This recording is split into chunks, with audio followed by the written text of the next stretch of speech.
शिवानी और आप देख रहे हैं बीजापुर एक्सप्रेस। ಮಾತು ಹೇಳಕ್ಕೆ ಇಷ್ಟಪಡ್ತೀನಿ ಪಾಲಕರೇ,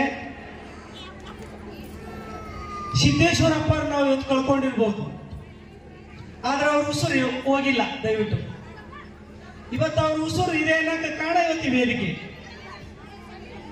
ಯಾಕಂದ್ರೆ ನಾ ಭಾಳ ಕಡೆ ಕಾರ್ಯಕ್ರಮಕ್ಕೆ ಹೋದಾಗ ನನಗೊಂದು ಕ್ವಶನ್ ಮಾಡ್ತಾರೆ, ಬೀಳ್ಕೊಡು ಸಮಾರಂಭ ನಮ್ಮ ಶಾಲಿದು ಮತ್ತು ನಮ್ಮ ಸಂಸ್ಥೆದು ಶರಣರನ್ನ ಯಾಕೆ ಆಯ್ಕೆ ಮಾಡ್ತೀರಿ ಅಂತ ಕೇಳ್ತಾರೆ. ನನಗೆ ಶರಣರನ್ನ ಗುರುಗಳನ್ನ ಯಾಕೆ ಕರೆಸ್ತೀರಿ ಅಂತ ಕೇಳ್ತಾರೆ.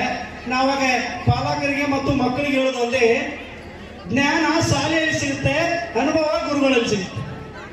ಈ ಜ್ಞಾನ ಮತ್ತು ಅನುಭವ ಎರಡೂ ಒತ್ತಟ್ಟಿಗಿದ್ರೆ ಅವ ಉದ್ಧಾರ ಆಗಲ್ಲ. ಅವು ಎರಡು ಪಡ್ಕೊಂಡ ಮೇಲೆ ಉದ್ಧಾರ ಆಗುತ್ತೆ ಅಂತ ಹೇಳಕ್ ಇಷ್ಟಪಡ್ತೀನಿ. ಇವತ್ತಿನ ವೇದಿಕೆ ಇದು. ಇವತ್ತ ಸ್ನೇಹ ಸಮ್ಮೇಳನ ಏನಾಯ್ತು ಅನ್ನೋಕೆ ಒಂದು ಉದಾಹರಣೆ ಮಾಡಿ ನಾನು ಹೇಳ್ತಾ ಇದ್ದೀನಿ. ಒಬ್ಬ ತಂದೆ ತೀರುವಾಗ ಒಂದು ತಾಟನ್ನ ಮಗುವಿನ ಕೈಯಲ್ಲಿ ಕೊಟ್ಟನಂತ, ಅದಕ್ಕೆ ಫುಲ್ ಮಣ್ಣನ್ನ ಮೆತ್ತಿದ್ನಂತ. ಮಣ್ಣನ್ನ ಅವು ಏನ್ ಹೇಳಿದಂತ, ನೀ MA BEd ಓದಿಯಪ್ಪ,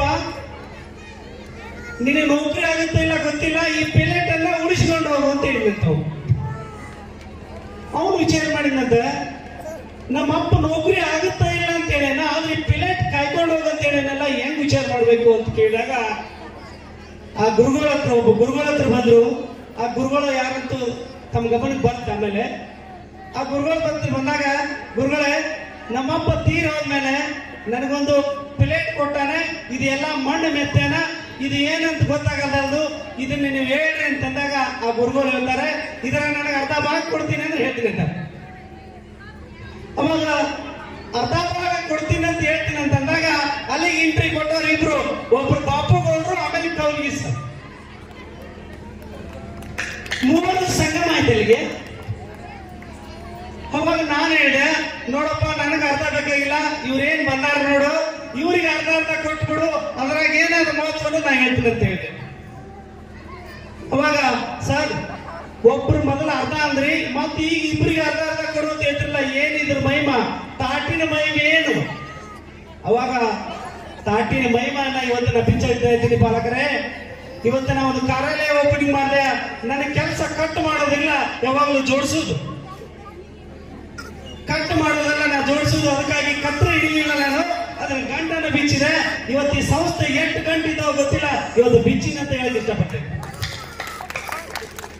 ಆದ್ರೆ ಮುಂದ ತಾಟಿನ ಮಹಿಮೆ ಏನಾಯ್ತಂದ್ರೆ, ನಾನು ಕೌಲ್ಗಿ ಸರ್ ಕೈ ಕೊಟ್ಟೆ, ಗುರುಗಳೇ ಇವರಪ್ಪ ವಂಶ ಪರಂಪರೆ ತಾಟನ್ನ ಇವ್ರು ಕೈ ಕೊಟ್ಟೋಗ್ಯಾನಂತ, ಇದರ ಮಹತ್ವ ಏನಂದ್ರೆ ತಿಳ್ಕೊಂಡು ನನಗೆ ಹೇಳ್ರಿ ಅಂತ ಕೇಳಿದೆ.